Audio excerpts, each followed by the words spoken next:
Hello and welcome to the International 5. It is the qualifiers, Southeast Asia qualifiers, and better yet, it's the winners bracket finals. It is MVP Phoenix versus MVP Hot 6, and we are here, of course, with Purge, as well as Zayori and Skip. We're going to see which team guaranteed will make it to Seattle. What are we thinking here, guys? What are we expecting?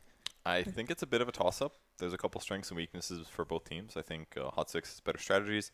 I think Phoenix is a little bit better in individual skill. So that's my initial estimation. Yeah, it should be an exciting series. These teams have quite a bit of history against each other, so should be a pretty fun best of three to check out.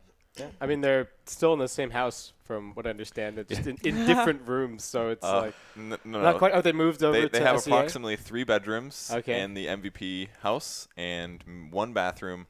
And I heard it smells bad there because it's just a bunch of dudes playing video games all day. So that's what I've heard. I've heard bad things about their house. But, you know, you get a stable salary. You get put on a team with a bunch of other top players. And now you're going to TI. One of these teams is for sure. So very exciting. It's an okay deal for the smells. Yeah, well, we just saw MVP Phoenix. MVP Phoenix, perhaps the team with the most defined play style in this one, at least from my point of view. I always think like aggression. I really love watching them play, actually. Hot 6, very strong as well. They're actually my top favorite still. But I'm expecting here a game with a lot of action and wondering how you guys think that these two play styles will clash.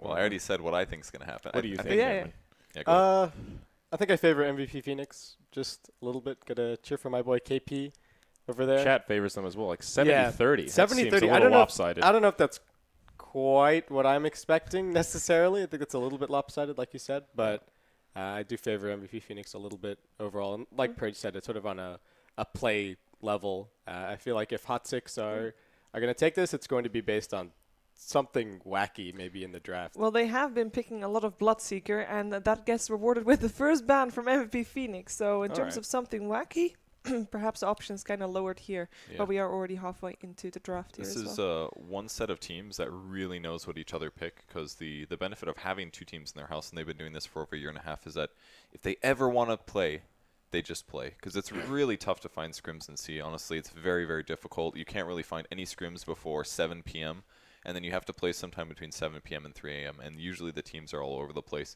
especially when you're not close to TI. It's hard to find people to play against. So if you've got another team in the same house, and now the 2 teams are very equal in skill, I really feel like that's what's going to help them power level their skill level. So they play each other all the time. They definitely know each other's ins and outs. That's why we've seen, look at all this cheesy stuff that Phoenix has banned. Well, I think Hot 6 does play a lot of these heroes, and that's why they're banning them. I think for Phoenix, they're covering their Lesh pick a little bit as well. And I'm wondering if it makes it, if Lesh is still worth it when you have to ban, or at least from their perspective, they feel that they need to ban this Bloodseeker and the Pugna and the Huskar, all of which are heroes that give Lesh a really hard time and force him into builds that he doesn't really want to look at. You can't just go for that Bloodstone first and get all the flash farm, have number 1 net worth in the entire game throughout. You're going to have to go for a BKB against a Bloodseeker or a Pugna, and that does really slow you down a lot. So they've put a lot of value here, both in the early pick and in all of the bans, and we'll just have to see if they can make it work in the play as well. And it comes at a cost here. They hand over Drow Ranger as well as Lena as the opener. Lena is going to be highly valued in this series. Both teams really like to play her. She's the most picked for Hot 6 in particular, and we've seen Drow banned out almost a surprising amount throughout this qualifier. All the qualifiers, really. And with all the cheesy strats being banned out, Visage actually is either overlooked or they're just not expecting the pick up there from Hot 6. Yesterday, actually, MVP Hot 6 played almost his exact lineup. They went for the Drown Alina as well in the first phase, and they paired it up with a support Earthshaker in this case as well, and then a Weaver and a Dazzle as the last 2 picks. So curious to see if they're going to try to do the same thing here again. I really like Lena against the Spirit Breaker overall, though. Getting a Yule Scepter early, if it's indeed a core, because they also run it as support. Yeah. But if it's a core, getting the Yule Scepter against the Spirit Breaker, or Leshrac for that matter, is very strong. It can go either way, though, because if Spirit Breaker gets on top of Lena, it's really scary for her. So, and same against Drow. I mean, you can Gus the Spirit Breaker, but if he does have a decent early game, I feel like he can definitely be a terror against what Hot 6 has right now. Yeah. A couple different styles we've seen out of Spirit Breaker, but we have seen some success with being a little more quiet in the laning stage, rush a BKB, and then you can pick on those heroes like Drow a lot more easily. Yeah, the Earthshaker is definitely good against the Spirit Breaker. I feel like that's where we initially started to see a lot of ES sort of coming into this patch, and the previous was that Spirit Breaker was starting to be valued more highly by a lot of teams. The one thing I'm surprised from Hot 6 is that they don't end up targeting either of the MVP Phoenix, Witch Doctor, and Dazzle. I feel like one of the big features of the way that MVP Phoenix play is that they take sort of aggressive heroes that can fight nonstop, and then the only thing that really gives them the opportunity to push and find things after they go for these crazy team fights and dives is the fact that they've almost always got a Witch Doctor or a Dazzle in the lineup. And I believe Nuts is actually 7-0 with Witch Doctor in his last 7 games. So MVP Phoenix have been ridiculously successful with this hero, and Hot Six not going to target it out. Phoenix end up getting it here in the second phase. So I think they're going to be very happy with that. But I thought that might be one of the angles that Hot Six tried to attack, getting rid of the Dazzle and the Witch Doctor and making it much more difficult for MVP Phoenix to pick themselves up after some of these crazy fights that we'll probably be seeing as these two lineups keep coming out. I think for MVP Phoenix, I'm kind of surprised to see the Leshrac coming out, especially this early. They're not a team that picked it up that easy or that often so far in the qualifiers. That is, I'm actually worried if it's going to be a support. I really hope it's not. I hope it's going to be a core, but it's something that they could try to run as a support as well, and I wouldn't put it past them to do that. I think it's not a very good support hero. I know some people here have a different opinion than that. They think it's an okay support, but I just think there's better heroes you can pick for support instead of Leshrac. So I'm almost sure, especially with all the target bans they had, like there's no way you'd be like, I'm going to first pick support Leshrac and I'm going to ban all of the counters to Leshrac. Like no one would ever do that. So it's got to be a core, I assume. Especially with the Dazzle pickup now as well. Look at this. Said. Yeah, base cap on point. They really do love these spammable heroes though, and it just makes their 5-man so much more scary. And I mean, Ancient Apparition is a hero that comes to mind to try and deal with this maybe a bit towards that mid game. Yeah, that's not bad. Yeah, could be. It depends on whether or not Hot Six are willing to run the Lina as a core, I suppose. But she is fantastic mid. When you've got the Drow Ranger on your lineup, you've got ridiculous spam, you've got a great attack animation, or at least a decent one, and the attack range is crazy. So could see that depending on what MVP Phoenix end up doing. And on that core Leshrac discussion, I feel like for MVP Phoenix, I can't just call them MVP, but for Phoenix, I feel like most of the recent games that I've seen with them for Lesh, it's been KP playing it definitely as a core role. So yeah, that plus the little bit of extra hints that you get from the bans does definitely seem to suggest that. Phantom Assassin is the ban out here for Hot Six. I guess we don't have the QO hero just yet. Yeah, also just quite good against the Drow Ranger. Good gap closer to get up interface. Storm Spirit is still in the pool, which MVP Phoenix definitely had some success on as well.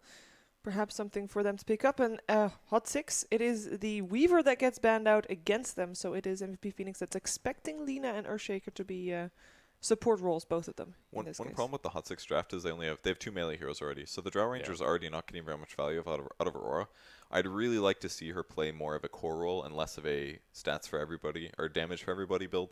I mean, especially if that's a support Lina, and it might be. If it's a support Lina, then Drow should just play for herself, I think. And in that case, her aura really doesn't scale very well. Every additional point only gives her like 7% damage bonus. If that's not going to your whole team, I think she should go for a Max Frost Arrows build. And we saw Frev do that, I think 2 days ago now. They go for an Invoker, so now they have 3 range heroes. We'll probably still see him go for that, but I assume it is a support Lina. Yeah. Pretty much has to be at this point. I don't think I could see Sunby doing a support or offlaner. Now, when we've seen Jarex on his support Lina, he does transition into a bit of a core later on in the game, especially if the games last long enough for that to happen. And he plays it really well, so I like that they have got a bit of an option there. Witch Doctor, of course, same type of hero that he can be very valuable in terms of late game if he gets enough farm, which I'm expecting MVP Phoenix to give him, to be honest, especially if they're going to try to fight a lot with Spirit Breaker early on.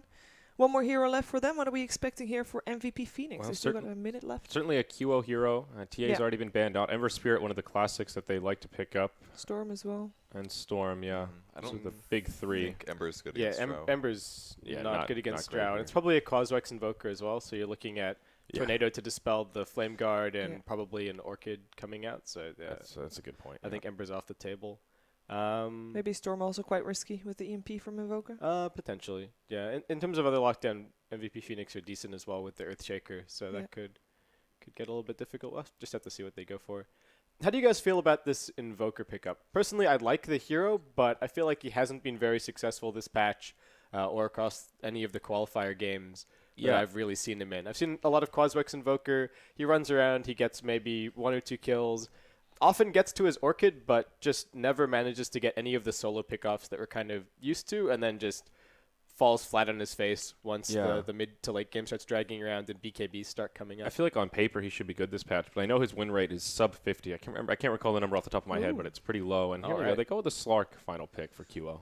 I like classic there. I like the EMP versus Phoenix's lineup. They have a lot of heroes that are really vulnerable with it, and to make matters even better, they have anti-mobility abilities, which is Fissure and Clockwork. So if you got to worry about EMP, and you got to worry about a Clockwork hookshotting and cogging in, and you got to worry about Fissures, I feel like they can maybe really utilize that, because a good EMP in a few fights could definitely win them fights, or at least force a disengage, and that might be a tactical position. They get a tower, or they get kills as well. So maybe it'll work, but I think I agree it's maybe not going to work out. Just especially with MVP Phoenix, we know that they want to fight early, so all the heroes you just mentioned are just basically there to make sure that MVP Phoenix can't fight that early. So it seems like MVP Hot 6 should be able to force MVP Phoenix to play their game rather than vice versa, which we have seen thus far. So I kind of like the draft of MVP Hot 6. If I were to pick a favorite, I would still pick Hot 6 based upon draft.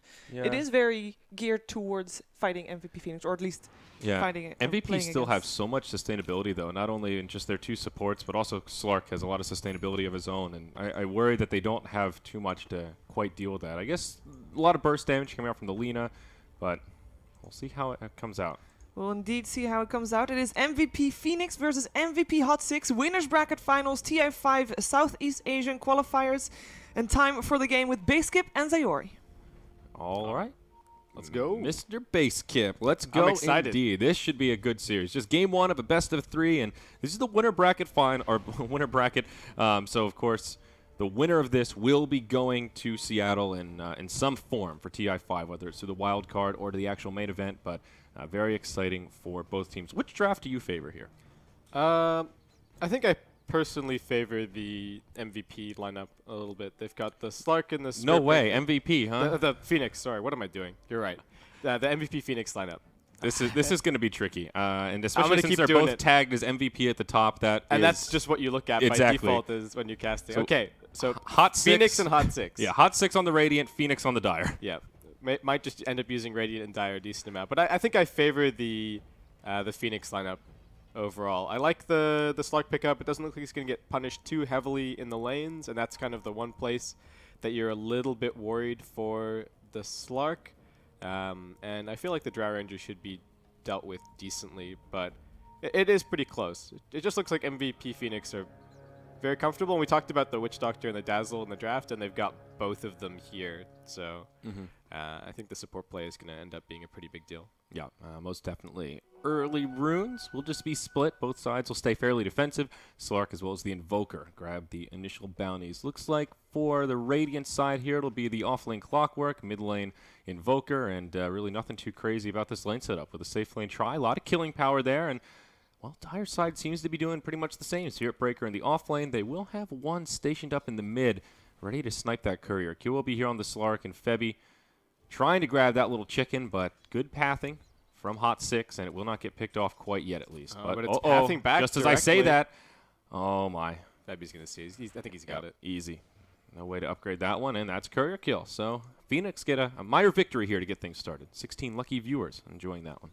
Yeah, at least Invoker got his extra pack of tangos delivered, so he's looking all right there, but it looks like Phoenix just want to put a ton of pressure on MP here on the mid lane. There's already a charge coming in, level 1 from March. And then an immediate pause. Okay. For KP on the... So Shadow Wave leveled up on the Dazzle already. QO is level 2. He can land this Pounce. Pounce and Essence shift, yeah. And then once they Pounce, they just... Heal Bomb. They can nuke. I'm curious how deep they'll go for this. I think this is just a play to pressure the Invoker, knowing that the Courier is dead now to limit what he can ferry out. Pounce will just barely connect. Febby coming in. Doesn't drop the heal quite yet. TP rotation from Heen. They'll try to turn around onto March. Heal from the Dazzle. Will pick him back up. And now the Fissure block out. QO in a bit of trouble here. Still 10 seconds before the Pounce. Light Strike Array will be on the mark. This could well be your first blood. Auto attacks coming aplenty, but he works his way through the trees. They'll get him. It's the Invoker that gets the last hit, and he'll find that bonus gold as the first blood is drawn. It looked like Hot 6 really knew exactly what Phoenix were going to kind of go for here in the early game. Again, they're sister teams. They've kind of played against each other a lot. They're brother teams, Cameron. Whatever, come on now. Whatever you want to call it. But the Lina carrying a TP scroll that early into the game does really suggest that he had a read on the fact that, okay, look, we know Phoenix. They're going to do something crazy. They're going to try and put some pressure on our Invoker. And they were more than ready to counter that. Earthshaker rotated over into position, leading with a TP march. Oh, we'll block out here. They force out the charge, but that's nice. To force a charge like that, they know he's out of mana. It'll be on cooldown, and they'll still try to contest this rune, and he picks up a haste, knocks off Jerax's clarity, and we'll be able to head back to safety. Up top, Dazzle will grab the bounty rune, so MVP Phoenix securing a bit of rune control, at least early on. Yeah, the Clockwork is doing decently in offlane. Sunby getting some farm going for himself, but is getting harassed down pretty heavily by the Lesh. Still has a bit of regen left. He opted to just block out the pull-through camp here and get a little bit of vision down into the river with the ward that he's placed. So not the best information in terms of keeping tabs on what the supports are up to. And that does mean that he has to play a little bit further forward to try and scout them, and that's a little bit riskier. So we'll have to see how that works out. MVP Phoenix, they don't have the best ganking supports in the world necessarily. So I think that also influences the decision that you're like, oh, okay, even if I can't really see the supports, I've got a decent idea that they're likely just stacking and farming the jungle at most points this game. So they probably aren't too worried about the Invoker getting pressured mid, at least from the support angle. The Spirit Breaker could be a totally different story. Yeah, and since that first gank for MVP Phoenix failed, I think they'll be a little more quiet in the next 3 to 5 minutes or so, and then we'll see that first group up begin around the healing of their supports once they get a few levels on them. QO will take a cold snap in the mid lane here. Nothing Dark Pact can't solve, and he'll be just fine. Meanwhile, in the top lane, though, MVP Phoenix getting close to the tower, and this is where they've got the sustainability. No Edict in the Lesh, going for a pretty standard build here, but they're going to shove forward and try and pressure this tower a little earlier than expected, which will be good news for Sunby as he's already level 3 and will get a bit more XP out of this push. And there's that stat you were talking about, Base Kip, with Nuts 7-0 on the Witch Doctor. How about these Nuts? Yeah, and the KDA as well is something ridiculous to look at. I think he, averaged 5, 2, and 11 on a Witch Doctor. That's nuts. Often does... exactly, that is nuts. Getting a well played there, but anyway. So as a Witch Doctor, you know, you're often the 5 position support. It can be a little bit difficult. But Sunby, how early did that Maledicts come? I think he's dead from the Maledict. I think so too. It's gonna be close. Oh, he's definitely dead. Yeah, no actually, tango, no way to regen up. Yeah, okay. That was pretty close. 60 damage, more than enough. So that'll be a kill on the Clockwork. Gets MVP Phoenix on the board. Nice little pick off there. Of course, Witch Doctor getting the last hit. If he had a salve instead of a mango, I think he lives there because he could have just popped it in between one of the early ticks. But even if he just had a tango instead of the mango, if he had eaten it right away, there it might have been just been enough. Yeah. So the mango not going to save him there, but Sunby's still going to hang on to that one for now. He's about to reach his level 4, so Phoenix have lost control of this top lane once or twice, I think because of the pull-through camp being blocked out. And that has given some extra experience to the Clock. Doesn't have a ton of CS to work with, but he just wants to grab his level 6 and go and try and get things done. The unfortunate thing for him is that even once he gets his level 6, finding ganks might be somewhat difficult. The Dazzle's definitely going to be carrying a TP for pretty much all of the early to mid game, and he's already got one picked up right now. And Slark and Spiritbreaker are both fairly difficult to gank to begin with. So I really like the Phoenix decision to put the Lesh up on the safe lane and keep him out of harm's way, because if he'd been over at mid, I think you'd definitely see Hot 6 rotating with the Lina and the Earthshaker, Tornado into a Fissure, into a Lightstrike Array. There's absolutely no chance. Here we go. Pressure on that Tier 1 tower down bottom. They'll jump onto March. Shallow Grave comes out from Febby. That'll buy him some time, but now the Gust keeps him silenced, and they'll get the kill there. Cask bouncing around, slowing down Hot 6, so they've already taken out the tower. Lesh rotates. Split Earth will connect. Forev will be the first to fall on the Radiant side. Nuts just barely lives, and now the TPs from MVP Hot 6 will get them out. So a 1-for-1 down bottom. They will grab the tower kill as well. And meanwhile, was that a solo kill on mid? Looks like I think so. MP just picking up QO there. Yeah, not sure exactly what happened, but we'll find a solo kill. That's great news for Hot 6. Meanwhile, up top, March as well as Sunby going blow for blow. The Battery Assault doing some fair damage here at the Space Cow. He knows his limits, and he'll be just fine. I wanted to comment on that Drow Ranger build as well. A 1-1-3 at level 5. A bit different from what we've been seeing. Most Drow Rangers going for that more stats-based type build with a singleton point in the Precision Aura. Yeah, I think he's just trying to tip the mid lane as much as he possibly can to make sure that the Invoker gets a good start, because that's what we were talking about during the draft, that this Invoker can be a little bit of a gamble. The early game goes decently, but doesn't continue to really progress from there and starts falling off once the BKBs come up. So I think they're hoping to he's hoping to make sure that the Invoker gets as much CS as he possibly can, and that he can pick up his Orchid relatively quickly and start running around and solo killing these supports that have been so important for the Phoenix side. Well, he's definitely taking over the mid lane now. That extra 28 damage making things a lot easier. 2-0-0. That'll help, but now winning the CS battle. Tornado EMP. QO will be able to pounce back to safety and dodges the EMP, but the CS disparity is growing quite a bit. You look at the net worth chart, Invoker nearly doubling the Slark at this stage of the game. And both defensive supports will rotate into the mid lane and see if they can change what's happening here. Yeah, but looks like deciding that this not the best opportunity from the angle that they were going for. There's a pounce down into the river. QO, what's he going for here? He wants the ward up on the high ground, but it's going to come at a grave cost. A lot of his HP, but now he'll get healed up by the supports. Oh, great tornado. Yep, and the EMP will connect on all three. Grave comes out onto QO, but the Earthshaker's there. One more auto attack. Can they catch him? No, the Split Earth rather, catches both. Now KP finishes off the Invoker. A lot of back and forth, but it is MVP Phoenix that come out ahead. Close call for the Slark, but he does make it away, and that's the power of those defensive supports that the Dire side have. Extremely clutch Split Earth from KP coming in there as well, and just also showing off how important. We've been talking about it over the course of this qualifier, that in this patch, as the one position player, you need to be carrying a TP. You need to know when to come and join your team and participate, and that was exactly the perfect time for KP. Charge on to Jerax. He's already low thanks to a pounce from QO, and that'll set up an easy one for the Slark. MVP Phoenix getting some good momentum here. March trying to TP home, and oh, Heen, you're going to regret TPing into this one. We'll connect with an LSA, but will die to the heal with the Dazzle. Now on the other side of the fight, Chaos is breaking out as an EMP helps set up the kill on the Dazzle. Or pardon me, the Witch Doctor. Lesh already in the grave as they turn around onto Clockwork. Now QO just trying to make the escape. And it looks like he'll be successful on that front. A pretty even exchange here, but a lot of rotations. Even the Drow Ranger coming out of the bottom lane to join the mid. Yeah, but this is what always seems to happen with MVP Phoenix. They get the one little pick off, and they've got the sustain to just keep on diving, keep on going. I mean, the tier 1 tower mid lane, it's low, but Phoenix were diving all the way into past the into tier 2s.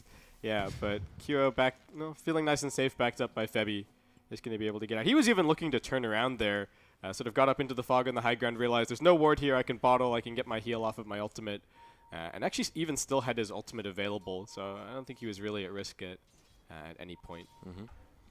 So MP, what does he have in the way of item progression here? Yep, just going straight into the Orchid. Pretty standard build for your Quasplex Invoker. You talked about that style of just hunting about in the jungle and looking for solo pickoffs, and this could actually be a decent game for it. Dazzle and Witch Doctor, great when they can get their spells going, but if you initiate on them with a Ghost Walk and you can find a kill before Shallow Grave comes out, then these supports can be food. So I think a good game for it here is up top. We'll see a gank attempt get set up. Clockwork does have a hookshot available, but Split Earth will connect. He's already down to about half health. Here we go. Point blank hookshot after the fissure helps set it up.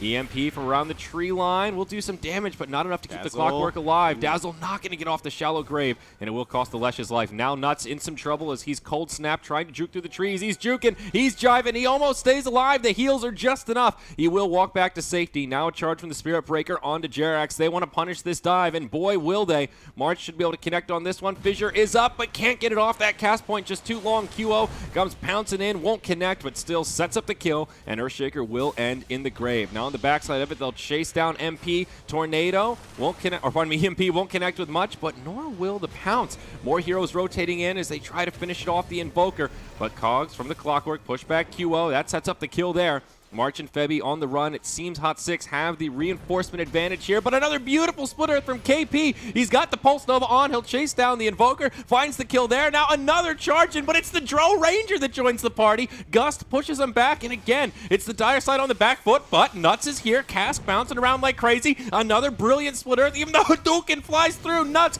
barely gets graved in time. They get the kill on the Clockwork. Another Gust pushes back KP. A few more auto attacks. They might find it, and they do. Now a Fissure on 2, blocks out Febby, but the Cask! It's bouncing around, it'll keep Febby alive. Witch Doctor gets the kill on Lena with the DOT. Oh my gosh, base kip.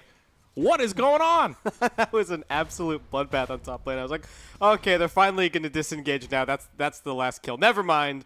more TPs, more split earths. Great play from KP, and I think the MVP Phoenix support's also playing that fantastically. MP got a few nice little plays in there as well. Got the tornado on both the Dazzle and the Lesh initially so that the Grave couldn't come out and get KP back to the safety of the tower. Also managed to sidestep out of the way of a pounce from QO. So MP putting in a ton of work for his team at the moment, but it does end up being a slightly Phoenix favored fight overall, though only by about 200 gold and like 100 experience. Now QO is going for the Hand of Midas here on the Slark. Invoker finds him farming the Radiant jungle, and we'll push him back with an EMP Tornado combo. So the Slark fills up the bottle. Still rune control going the way of the Dire side, as Lesh appears to be going into just that classic Bloodstone style of build. Interesting Ring of Protection pickup, though. Wonder what that'll turn into. Or, pardon me, Ring of Regen. And he's going to disassemble his Bassi to build his Soul Ring. Okay, And yeah, maybe that's going to be for the Bloodstone. Ah, okay. Yeah, good call. Yeah, so Just getting some extra regen for now, filling that inventory slot. I like that. Yeah. Maximizing efficiency there. Just sitting on it. He may have just bought it as well as he was dying top lane just to make sure that he lost less gold, since he's been farming and for that reason has primarily unreliable, I would say. True. Yeah, fair point there. Up top, looks like there could be multiple fights breaking out as QO going for Forev, but Jerax will TP in. LSA connects from the high ground. Dazzle nearby. QO nice will pop the Cogs. ultimate, but Cogs lock him in place. And yeah, Laguna Blade sets up that kill. Now Febby in some trouble as the point blank hook shot comes out. He should have a shallow grave here. Indeed he does, but still on the run. Not yet out of the clear. Lena trying to rotate over. They can't find that last auto attack. Fissure just barely misses and would have been enough for the kill. Just a dead Slark, but a victory for Hot 6 as they've got the superior rotations. Yeah, and that was such a nice cog. Split Febby away from QO, prevented the Grave from coming out. I think otherwise there's a chance that the Slark survives and it's the Dazzle who goes down end of the day, and I think Febby would have definitely preferred that. One thing to point out, and I think we were looking at this a little bit earlier on the overall net worth, but this Dazzle is doing ridiculously on farm. He's actually nipping at the heels of the Slark now. He's level 8. That's he's absurd for 14 minutes. Yeah, he has put in a lot of work. And he still hasn't died. He's 2-0-5, top lane action. Yeah, those cogs really working well here for Sunby. Oh my, Margie. Nether strikes in, but Lena throws out the Dragon Slave, connects on both, and turns it around on the Spirit Breaker. That was kind of an awkward interaction there, the way the Slark was pouncing in right as the cogs came out, and he ended up on the other side of the cogs and got pushed away. Nicely played by the Clockwork, but every so often you see those cogs doing some funky stuff.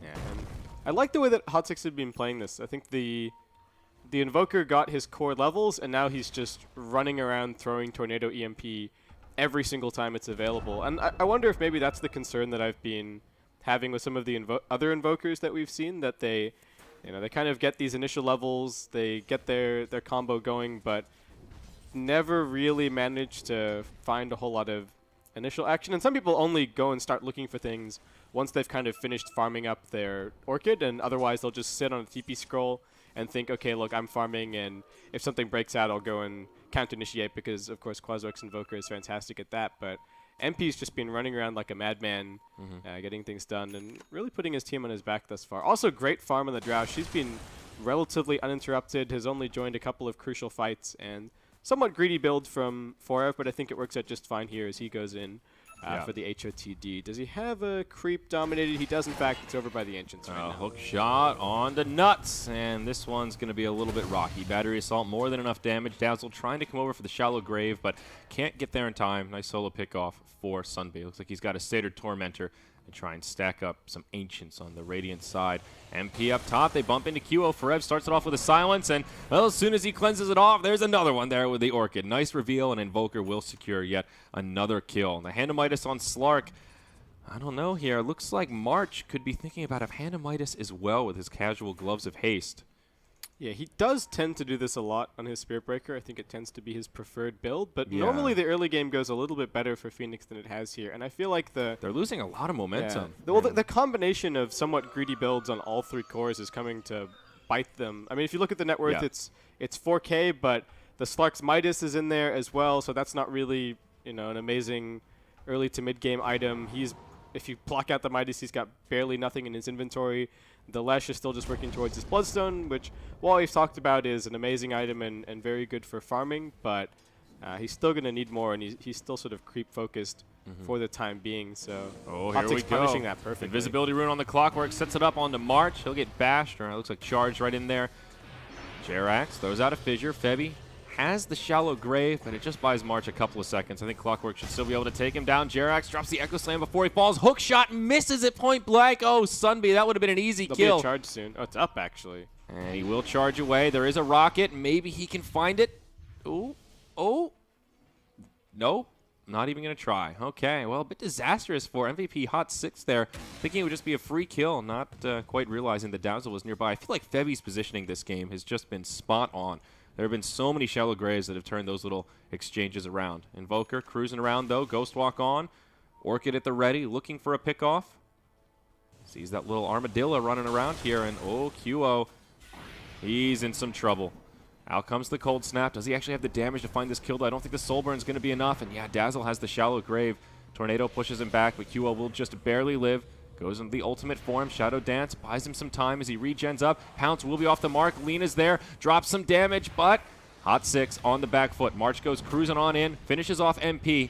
And Lena will fall to the wrath of Leshrac. So just like down bottom, a 2-for-0 going the other way. What started as possibly a free kill ends up being a disaster for Hot 6. Spirit Breaker is just such a scary hero as well in these kind of situations where you're off looking for pickoffs in the enemy jungle, comes charging in from the other side of the map. And Hot 6 even have amazing vision over here in the dire jungle. They've got a couple of wards around the place. They're keeping tabs on all of the movements through, and that should be setting up for successful picks for the Invoker. But Phoenix also very successful when it comes to dealing with that. I'm going to keep doing it. It's just going to keep happening. Oh, yeah, I think MVP have the lead right now, Andrew. What do you think? Solid analysis. All tied up. We'll see which MVP comes out big. Double Midas now on the Dire side and the Bloodstone. So all the farming tools completed, and they'll start to make a dent in the net worth chart, also finding some successful kills. The Drow Ranger, though, picks up a BKB. Hookshot comes in, connects on the creeps, and QO happy just to pounce back to safety. With a BKB on the Drow, perhaps this is when Hot 6 start to commence some 5-man action, and charge comes out onto MP to set this up. MVP Phoenix will look for a fight here. All right, Tornado EMP stops the Space Cow dead in his tracks. Gust will be off the mark. KP TP's in. Febby takes a Dragon Slave off to the side, but it's QO in the front lines going straight for Heen. The Death Ward doing huge damage. Lena gets dropped to start this one off. Now Sunby in some trouble, battling the Slark and the Cogs. Just barely walks away, but now a charge forward. No way to stop it. Oh, but there is. Cold Snap's there. No, not a Cold Snap, but he still gets finished off. Spirit Breaker will get turned on forever with a BKB on. A few more auto attacks will find him, but KP turned by Jerax. A beautiful Echo Slam in the middle of the fray. Still not enough to save the Drow Ranger. As now the cask is bouncing around, just hitting a couple of creeps for now. Nuts on his way back in, wants to get the Earthshaker, but can't quite do it. Will get isolated by Sunby and ultimately brought down. EMP does a little bit of work here in the mid as MP in the Ghost Walk, trying to keep them low, but oh my! Heal Bomb from Febby brings him low, and he'll be forced to walk away. Hook shot in from Sunby under the tower. Very bold here, rather ambitious, and it will backfire as he goes down, gives another one to the Leshrac. Yeah, I really don't know about that hook shot at the very end, but great play from both sides throughout that team fight. QO goes like charging in. Every team fight has been like that. It's like one side gets a great initiation, then a counter initiation, just keeps going back and forth and ends as a 3-for-3. I mean, Phoenix got the superior net worth gain out of that, but very back and forth. We'll see another charge down bottom. A great LSA from Heen. Turns, puts down the Laguna Blade as well. Forev rotating in. March. Whoa, that was bold. He could have made it out, but turns around. LSA connects again, and that will be the end of him. Space Cow stuck in the grave as Phoenix retreat. Yeah, they've been dealing with the Spirit Breaker's initiation so nicely, but they've also given themselves the draft tools as well. Nuts now in some trouble, getting auto attack down. Can they save him? Won't be able to, and a silence as well onto QO. Gets snapped and right-click down. Hot 6 bring everyone bottom and get 3 really big kills. Yeah, that was great. The silence is doing so much there, and that is one of the weaknesses of Slark, both Gust as well as the Orchid. If he's not ready with the Dark Pact to cleanse it off, and we've seen a few times now where he's cleansed one and the other is right there ready to lock him down, and that limits his escape quite a bit. And we still don't see him with any core item outside of the Midas, pooling towards probably a Blink Dagger, but still not there. Yeah, I wonder if he's regretting the Midas pickup at all. I think he has to be. I mean, I think it'll still work out all right, but he definitely needs more items. A lot of his damage is actually nuke-based at this stage, since he has no real right-click, and the Drow Ranger BKB means that he can't really do a whole lot there. Just being able to pop BKB and keep on running back to your team is fantastic for the Drow. And as we've seen, we were just talking about it, the fact that Hot 6 have been dealing with the Spirit Breaker initiation so nicely. Part of that is to do with the fact that the Spirit Breaker is picked up early in the draft for Phoenix. It is here that they prioritize quite a bit. Ooh, Jax was looking for that with the totem. But yeah, only level 1 totem, though, Yeah. so not getting too much extra damage. Nice deny from Nuts. Limiting some income there for Hot 6. But yeah, just between the cogs, between the Fissure, a couple of Light Strike arrays, and the Tornado, it's been very difficult for March to get into these fights. Of course, all that's going to change once he picks up a BKB. And the one nice thing for Phoenix is picking up this double Midas is putting it's putting a little bit more time pressure over on the Hot 6 side. We already talked about how the Drow Ranger lineups are going to fall off and how we were somewhat worried about the Invoker, and I feel like that's potentially just the approach that Phoenix are taking here. We've got Bloodstone the Shrek farming like a madman. We've got double Midas running right now. We're not really that stressed, though. The question is whether or not they're going to be able to hold on to their high ground. The net worth difference is actually still relatively close, I think, compared to the tower difference right now. Looks like Hot 6 are up by 2 towers overall. Yep. But the Drow's farm is continuing to get better and better. And I think it was a pretty smart call from Forev to go for this Dominator and pick up some additional farm here and there. Yeah, most definitely. Lina going for probably a Glimmer Cape there with that Shadow Amulet as Hot 6 do smoke up around their Ancients. Now, MVP have picked up a few core items here, the biggest one being that Blink Dagger on the Slark. So he is slightly more combat ready, and I feel like you can just really feel the Bloodstone effect on Lesh. His net worth has just been going up and up since he's picked up all that mana regen, and now gets a Yule's Scepter. So, and yet another tool to make things easier for this Dire side. We'll see what this smoke can achieve. Somebody walks right into March. Point blank hook shot. They'll drop the Laguna, put him in the cogs, and the Spirit Breaker will get taken out before he can do much at all. Now they see QO in the top lane. He will blink forward, uses his Dark Pact. Thought that may set up an opportunity for Hot 6, but instead they head to that tier 2 in the mid lane. Yeah, I think smart play. They were pinging out the Slark a little bit earlier, I think, so they were actually aiming for a kill on him instead, but realizing exactly the play that Kuro is going to make, which is we just killed the Spirit Breaker. He's going to go and split push top lane and prevent us going for the tier 2 there, so let's just swing to mid and grab what is honestly even the more valuable tower overall here as they continue to open things up. Yep, central access point. Now with the tier 2 mid and bottom down, Phoenix will have a much more difficult time contesting Roshan or even taking it for themselves in the upcoming moments. Roshan's down. The Aegis is on. Yeah. But the upcoming moments. In the upcoming fight. Yeah. 2 minutes left, and they're going to go straight to the high ground here. See what they can do. The Slark is off in the top lane. Will TP back to try and mount the defense. Poor Alpha Wolf will get hit by the cask, and 4 HP. Will go down to the Lesh. That's a minor victory there. Poor guy. There's still a glyph available for Phoenix, so should be able to hold this out somewhat. Good pressure applied top lane by QO. Is going to keep things out somewhat. In terms of the warding, I feel like Hot 6 could have found a few more opportunities to place wards over on the Dire side of the map, but if you actually just look at the Dire minimap right now, it is covered in sentry wards. There's just sentries everywhere. Having the Slark factor is making it really easy for them to deny vision to Hot 6 right now by breaking out bottom lane. Yep, Clockwork on the run. We'll be able to survive the initial onslaught, but in comes the charge from March.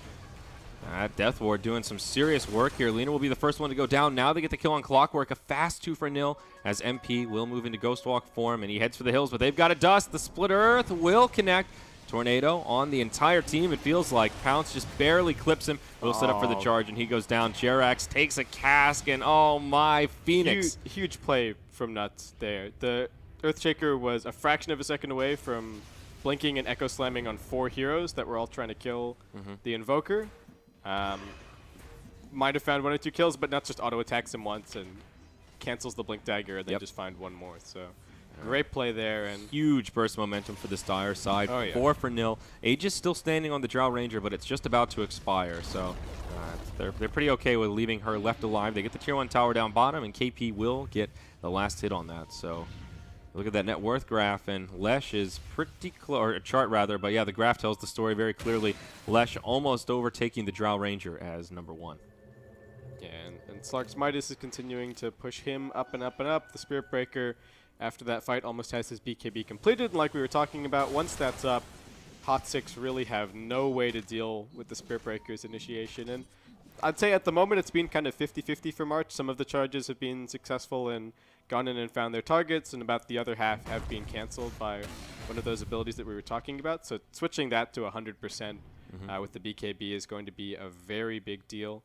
Yeah. And I think Hot 6, a bit of a disappointment out of this Aegis somewhat. They did manage to go and grab a couple of towers, but didn't end up being able to use it in a team fight, and it only ended up being a tiny bit of siege on the mid lane, only about 350 damage dealt. So yeah, nothing Phoenix will be too upset about. BKB on the Invoker, pretty close here, about 500 gold away.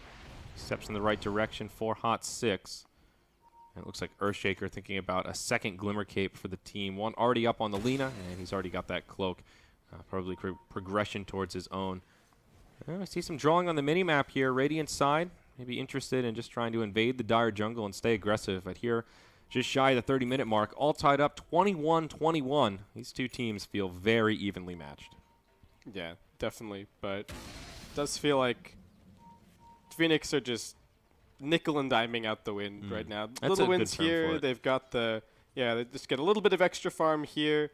Here and there. I think the Slark pick has worked wonders for them, really. The Hot 6 lineup has really struggled to find all that many kills on him. I get the feeling that Hot 6 were also expecting that the Lesh could have potentially been run mid, and we're hoping that their ganking supports, along with the Invoker pick, we're going to be able to put a lot more pressure on there and get more of an advantage going on out of the early game. But Phoenix set their lanes nicely, and as we've also seen, the extra map control that they're getting off of the Slark ultimate is being really big, since Hot 6 want those pickoffs to enable their pushes, but they can't get any vision over on the Dire side whatsoever. So they're pretty blind right now, and it's actually Phoenix with a pretty hefty vision advantage for the time being. Yeah, you're right. Actually, all the Radiant no Wards Radiant have been taken Wards. out. Power of the Slark. So Roshan should be around the corner. I hope still haven't seen what that RNG timer looks like, so we'll have to continue to be patient here. But Slark pulling up his gold. He's up to about 4.5k now. Pretty curious what QL will move into next. So I think BKB is still a consideration, but with the way that he opened up his item build, he probably wants to get something for there a you go. little bit of right click, and just straight into the Scotty. Just going to be straight to the Scotty. I think he can get away with this, and Phoenix the pressure is somewhat off. I think if you have a now. different support duo, the BKB is a lot more tempting, but you've got Yeah. Shallow Grave to bail you out, and based on how well Febi's been positioned, I think He the still Slark hasn't can, died. Yeah, the Slark can pretty much count on that. And then you've got Witch Doctor as well for some extra sustainability. So I mean, Febi has played a hell of a game yeah, thus far. yep. And it's you say he hasn't died, but it's not like he's been avoiding fights. It feels like he's been Yeah. right there in pretty much every skirmish. It's as not well. like he's self-graving and TPing out every single time at the first sign of danger. He's saved teammates. He's barely even he's used the been- grave on himself, honestly. It feels like it's always going on somebody else. Yeah, I feel like it might have only been that one time on the mid lane when he was there trying to save Kyo anyway, but it was just good play from Sunbi, who actually ended up securing that kill. But Drow's still finding good farm, but like we've been talking about, it's Slark and Lesh creeping up little by little, and with the map dark, I think MVP Phoenix feel pretty safe to continue grabbing farm. Yeah. We were just talking about some item pickups for Hot 6. The BKB is now complete for MP. Looks like Forev's just going to be going for a butterfly here, so some extra damage. And there's a 4-staff up on Sunbi. So hitting some pretty big timings, and definitely this is their moment. They've just grabbed kind of 3 big items to participate in these next couple of team fights. Roshan's back up, and I think for them it's going to be trying to establish some wards around the pit, potentially go and find a smoke depending on how confident they're feeling, and then they need to look towards Roshan and keep this momentum going, because the Invoker is already starting to feel like he's starting to hit a wall in terms of he's no longer able to really run around and continue finding pickoffs, because they aren't really starving the Phoenix supports at all. They've got tons of sentry wards, plenty of anti-invis, and MP is honestly just too scared at this stage and just sticking with his team. Witch Doctor making a lot of progress towards that Aghanim Scepter. More than halfway there now with the Ogre Club and Point Booster completed. But there's the biggin, the Butterfly on the Drow Ranger, and no tools to cut through that evasion quite yet. MKB, probably something QL will look towards as this game goes on, but still very far away from it. as he's still working on his Scotty, which at this point he's pretty committed to. Oh, never mind. Scotty completed. The rest of it was on the courier. So now if he wants MKB, could be a good hybrid here. Give you some extra damage now that you have the big stats from the Eye of Scotty. It's actually so important for Hot 6 to try and take a fight around wards at this stage because they're much more reliant, I think, on their initiators, the Clockwork, the Earthshaker, and the Invoker, finding the MVP backline. Because if they don't, QO is just never going to die. Smoke on smoke action. BKB pops straight away by Forev as QO goes right into the fray. Shadow Dance turned on as he tries to focus down Heen. Glimmer Cape will keep him alive. The rest of MVP Phoenix kind of on the back foot here, but the Death Ward from Nuts doing a lot of damage. The Cask bouncing around as well. All of the players still alive for now, but Forev getting low. The evasion keeping him up, but in the end, he will fall. Decent Echo Slam from Jerax, but I don't think it's enough. Lesh now pulsing all over this fight. And it's MP trying to do what he can to turn it around. Dazzle's here, throws out the Poison Touch. QO reinitiating Yules to set up onto MP right into the Split Earth. He'll go down. The Earthshaker barely TPs out. But when it's all said and done, it's the dire side that comes out big. The superior sustainability rings true. Yeah, that'd be great patience there on the Grave. I mean, QO was able to disengage anyway, but also continues to be fantastic positioning from the Phoenix side overall. Jerax, I think, even just got frustrated towards the end there. He spent the entire fight waiting very patiently, looking for a good Echo Slam. I think he was just hoping for a 2-hero opportunity, but in the end, losing the Drow Ranger kind of forced his hand, and that was already too late at that stage. They missed the free kill on March because he fissured too early on the Tornado, and so didn't end up grabbing that one. So minor misplay as well for Hot 6 there. It's going to have a pretty big impact, but And of Phoenix course, just schooled them in that fight. Yep. Now Phoenix get that Aegis of the Immortal. That's Roche number 2. And the Witch Doctor again. We've been complimenting how Nuts has been playing the Witch Doctor, but right in the middle of that fight just drops the Death Ward. But he was able to channel it for a decent duration because that Cask was just bouncing around like crazy. Everyone was stunned up. They couldn't interrupt it, and he really got a lot of damage done. And, of course, healed up his team quite a bit as well with that Voodoo Restoration channeling the entire time. Yeah.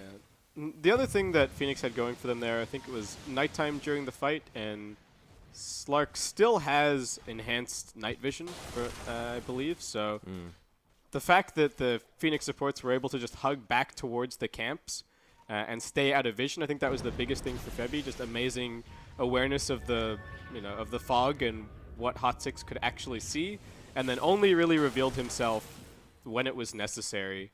So that he wasn't exposed to the Earthshaker initiation until it was already too late. And, well, it's looking like it might be already too late for Hot 6 here, as Phoenix are just getting more aggressive out on the map. The net worth has turned to about a 5K lead in Phoenix's favor, and experience is ridiculous, 10K lead. And that's the double Midas factor right there. Yeah, that's definitely. Really making a big impact on that front. And 35 minutes in, the early Midases are simply just paying off at this point. MVP Phoenix have not lost anything in terms of high ground, and at this point, they're really feeling the best benefits of that greedier laning stage that they went for.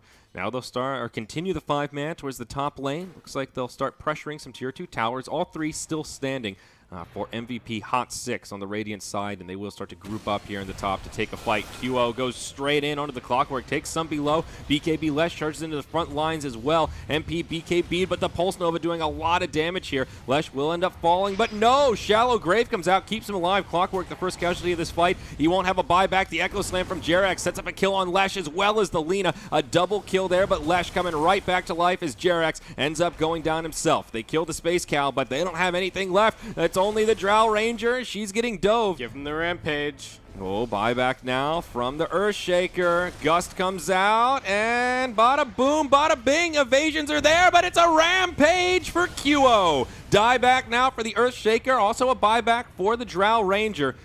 No doubt about it. MVP Phoenix come out big on that one. Now, they can't siege the high ground quite yet. They've got a tier 2 to cut down. They'll get it, but boy, oh boy. 3K net worth gain for the Dire, minus 700 for the Radiant with 2 buybacks utilized. And 1,700 gold for Slark alone. He's now up to 5.3K in his piggy bank, and oh, man. They just can't deal with the Slark anymore. He's claimed the throne, number 1 on net worth.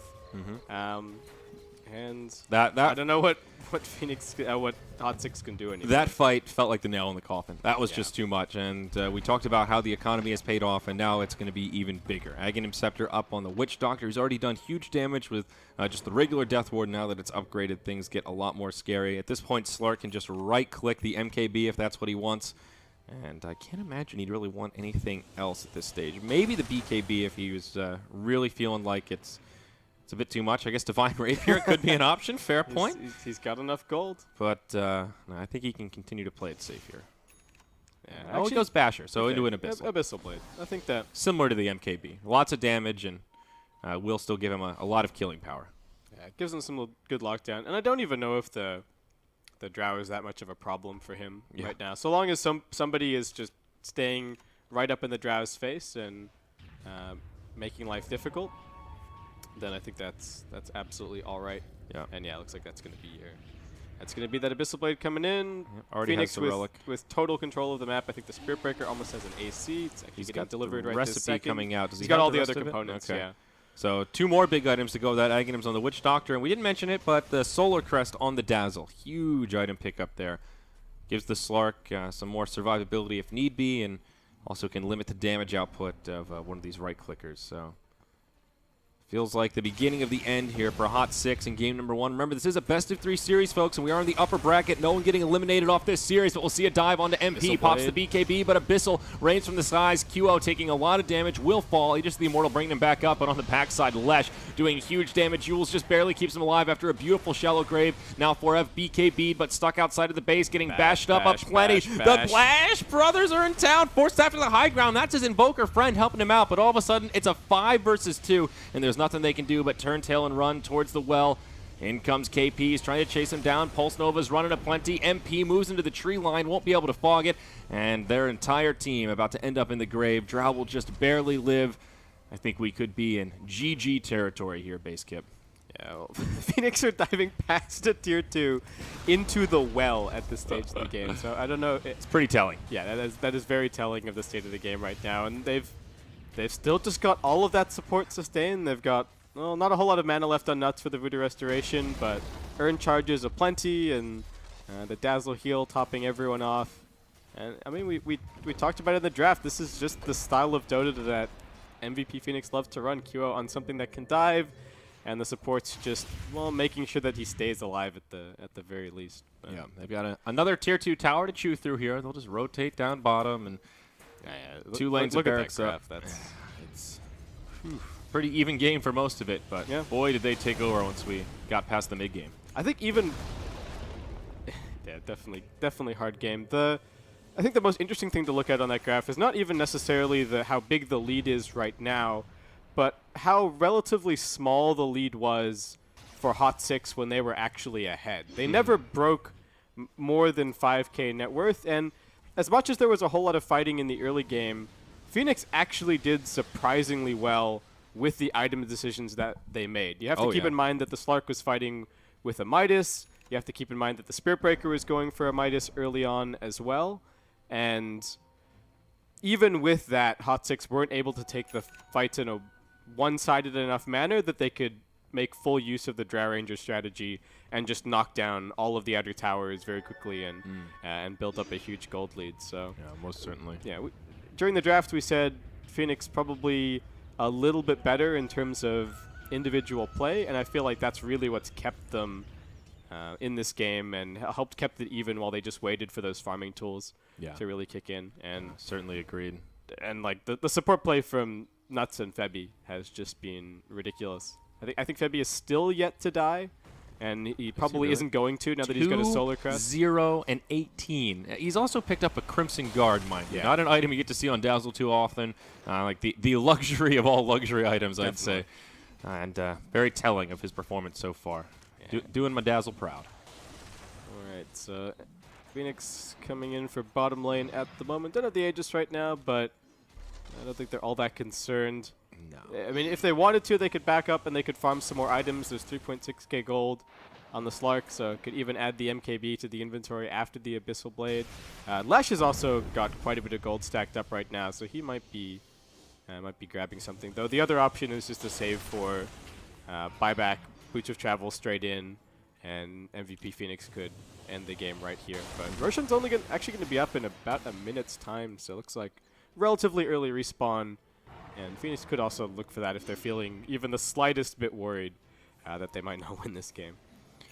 Yep, Hot 6 just hanging on here, doing what little they can. Slark will go the safe route. Picks up a BKB, a fresh one here at the 41-minute mark. So no extra damage. I guess feels like he doesn't really need it. But now he can just charge in, dive those tier 4s, get close to the well, and feel pretty safe against all those crowd controls. Feels like MVP Phoenix kind of just playing with their food a bit before they finish it. It appears they will indeed wait out this last Roshan.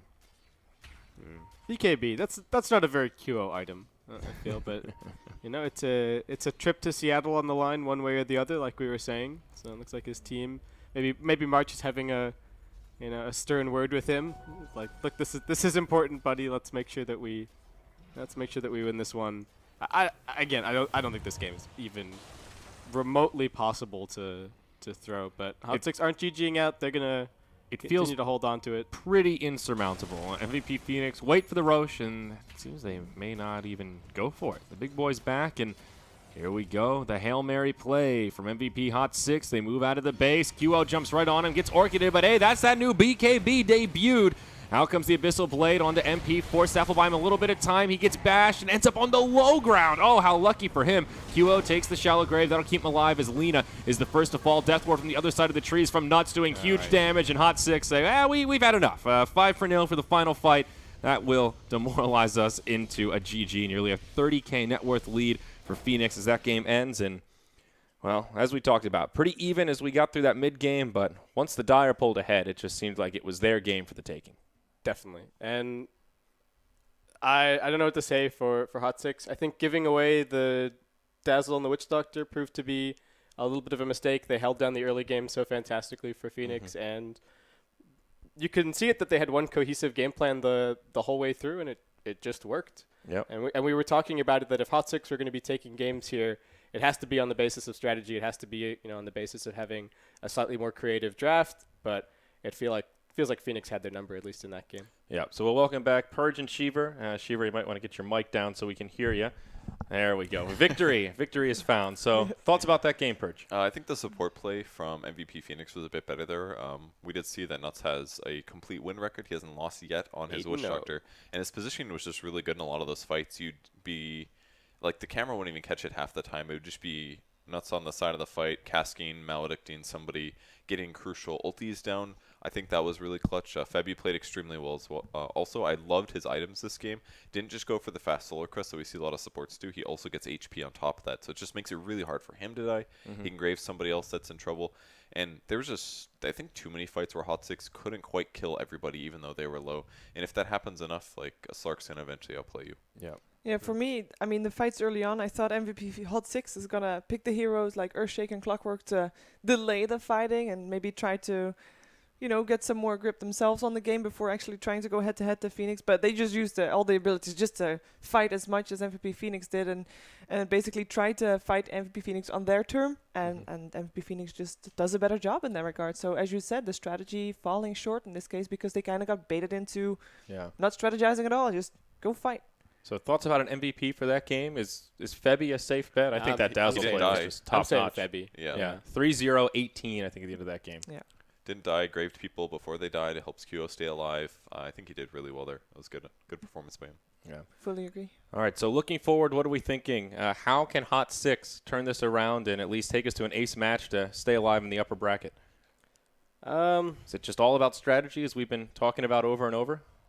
I think they've got to put MP on.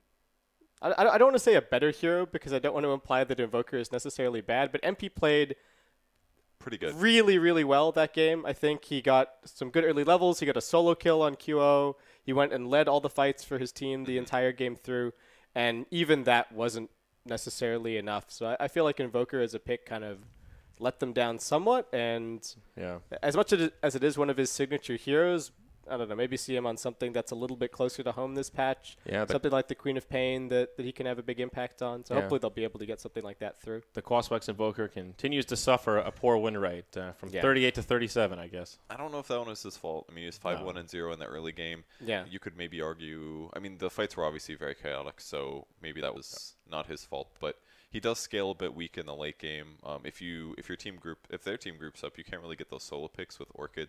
So maybe that's what the issue with the hero is. Even if you can win the lanes and your early team fights are okay, as you go into the late game, people get BKBs and your hero just does nothing. So, yeah, all right. Not his fault, I don't think.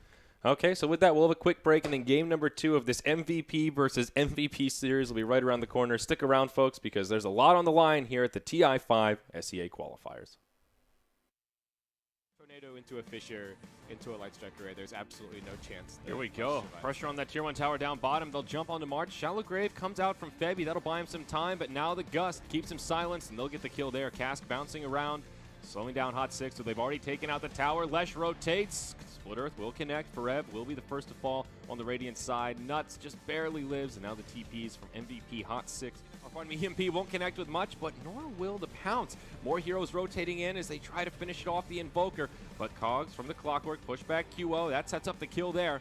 March and Febby on the run. It seems Hot 6 have the reinforcement advantage here, but another beautiful Split Earth from KP. He's got the Pulse Nova on. He'll chase down the Invoker, finds the kill there. Now another charge in, but it's the Drow Ranger that joins the party. Gust pushes him back, and again, it's the dire side on the back foot, but Nuts is here. Cask bouncing around like crazy. Another brilliant Split Earth, even though Hadouken flies through. Nuts barely gets graved in time. They get the kill on the Clockwork. Another Gust pushes back KP. A few more auto attacks. They might find it, and they do. Now a Fissure on 2, blocks out Febby, but the Cask! It's bouncing around, it'll keep Febby alive. Witch Doctor gets the kill on Lina. The MVP backline, because if they don't, QO is just never going to die. Smoke on smoke action. BKB pops straight away by Forev as QO goes right into the fray. Shadow Dance turned on as he tries to focus down Heen. Glimmer Cape will keep him alive. The rest of MVP Phoenix kind of on the back foot here, but the Death Ward from Nuts doing a lot of damage. The Cask bouncing around as well. All of the players still alive for now, but Forev getting low. The evasion keeping him up, but in the end he will fall. Decent Echo Slam from Jerax, but I don't think it's enough. Lesh now pulsing all over this fight. And it's MP trying to do what he can to turn it around. Dazzle's here, throws out the Poison Touch. QO reinitiating Yules to set up onto MP, right into the Split Earth. He'll go down. The Earthshaker barely TPs out. Goes straight in onto the Clockwork, takes some below. BKB Lesh charges into the front lines as well. MP BKB, but the Pulse Nova doing a lot of damage here. Lesh will end up falling, but no! Shallow Grave comes out, keeps him alive. Clockwork, the first casualty of this fight. He won't have a buyback. The Echo Slam from Jerax sets up a kill on Lesh as well as the Lina. A double kill there, but Lesh coming right back to life as Jerax ends up going down himself. They kill the Space Cow, but they don't have anything left. It's only the Drow Ranger. She's getting dove. Give him the Rampage.